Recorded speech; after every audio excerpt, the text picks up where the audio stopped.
Hi everybody, Amber here with the Peoria Public Library, and today I have a video for you on genealogy and one of my most important rules that I like to follow, called the Rule of Three. The Rule of Three, actually I've been doing this for years, back even before I was digital on my research, and it's kind of a worst case scenario backup plan that I like to follow. Traditionally with paper research, what the Rule of Three was is that you had 3 copies of your research at all times. Your first copy would be your originals, things like original birth certificates, death certificates, photos, important pieces of your family history that you wanted to have all together, and that wouldn't leave your house. That was something that stayed in a safe place in your house. To maybe show to family members or interested people that might come by, but you didn't take that places.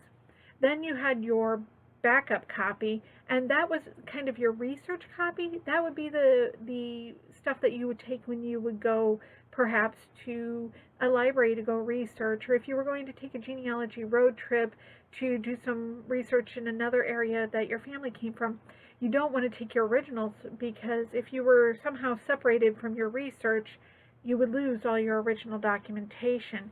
So this would be maybe a small collection, maybe a 1-inch binder as opposed to a 4-inch binder of some of the materials in your notes that you had, so that if something were to happen to separate you from your research, you didn't lose your originals. The third copy was something that you didn't keep in your home. That was something you kept in another kind of safe place, perhaps a safe deposit box, or maybe with a trusted family member or friend, where if something were to happen to your home, where you kept all your originals or your backup copies, wherever you do your genealogy, if something were to happen, like say the Washington tornado several years ago, you would have all your research in one safe place, and you'd be able to start over again without starting from scratch. Another example I can give of that is I once had a patron come in who told me after a very bitter and messy divorce, their former spouse had destroyed their research as a way to get back at that person. And quite frankly, that just kind of killed me somewhere inside, because you put a lot of heart and soul into this research, and to have it just destroyed by a person maliciously, very, very heart-hurting. So it's always nice to have a backup, so if something were to happen, you wouldn't have to start over from scratch. But what I want to focus on today is the Rule of Digital Three. As much as I love my computer, as much as I love my tablet, as much as I love my phone and all my techie toys, they all die eventually, whether just over time, or some kind of catastrophic event, or they get lost, destroyed. They don't last forever. But having your backups digitally saves you a lot of time if something were to happen to one or multiple of your tech toys. So when it comes to the digital Rule of Three, what you want to have is you want to keep a copy, of course, on your personal computer, whether it's a laptop or a desktop. That's where you do your work. That's where you want it available at your fingertips. You want to look up when Great-Grandma Mary died. You can pull up her obituary in your files and everything without having to back out of all your programs. That's where you want to keep your stuff.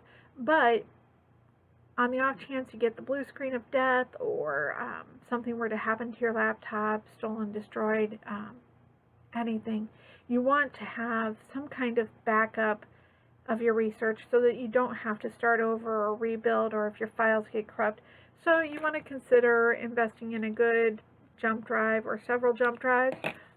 Failing that, you can also get an external hard drive where you can back up your files and keep them organized for yourself. But again, these are all tech toys and they can fail. Or you can bring this jump drive and realize you needed the other jump drive.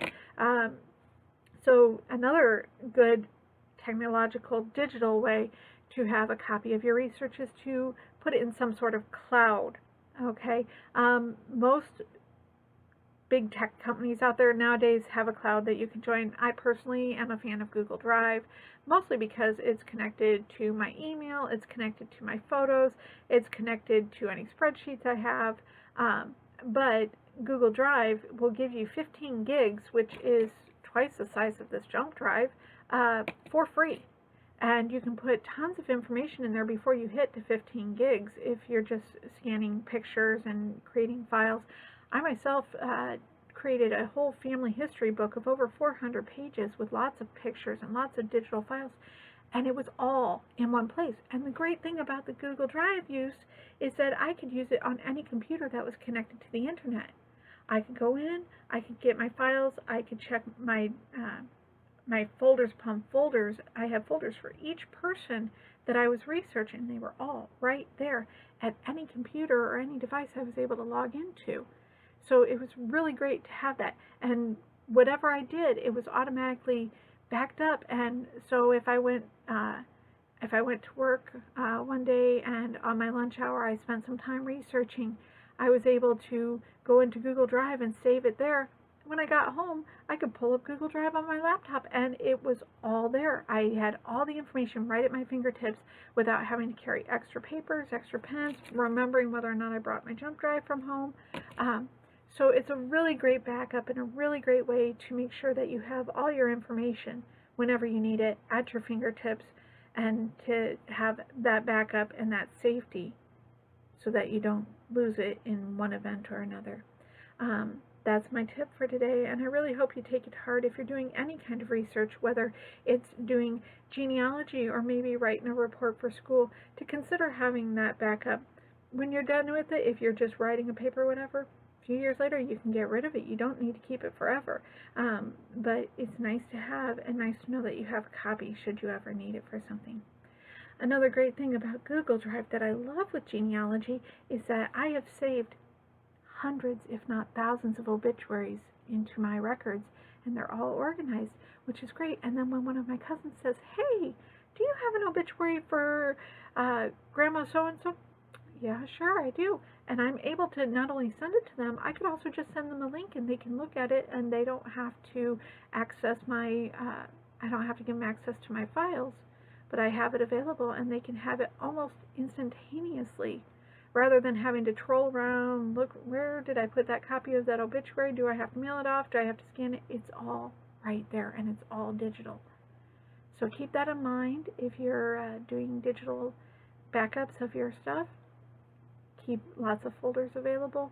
Organize your stuff, and hopefully someday soon we'll see you back in the library when it's safe. Have a good day. Bye.